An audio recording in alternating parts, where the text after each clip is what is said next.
nandito na naman kami sa bukid. Ayan, medyo basa pa po ang buhok ko. Pupunta po tayo doon sa ating mga tanim. Papakita ko sa inyo ang ating mga sitaw, ang ating okra. Ayan po.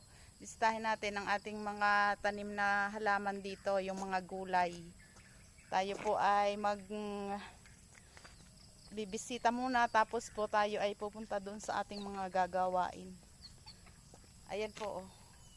Si Daddy, nagtitingin po ng kabuti. Kabuti na. May dalang abono. At saka po asarul. Ayan, oh. May dala akong patungan ng ating mamaya para pagka tayo nag-video ay tayo ay ayan, may patungan dito sa ating paggagahukan. Isa lang alaga na ito. Gahabol ng unggoy yung...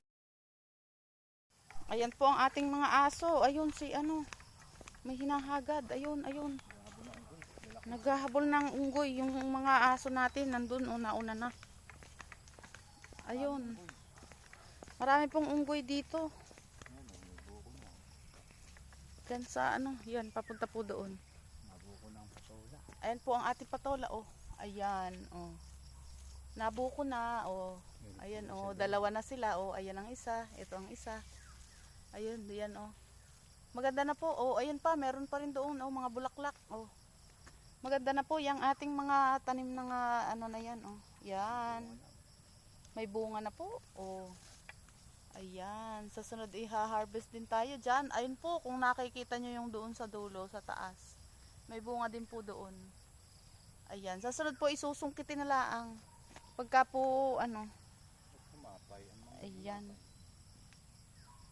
Yan po ang ating tanim na patola. Ayan. Oh. Hindi naman pwedeng itali yan sa mangga. Ayan. Ang ating patola na tanim. Tayo ay pupunta doon sa ating paggagahukan.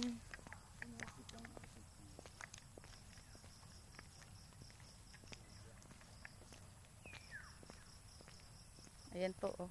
Ayan po yung paligid natin, oh. Hindi po ngayon mainit. Ayan po, wala pong sikat ng araw. Ayan po, si Batik nandoon na sa unahan.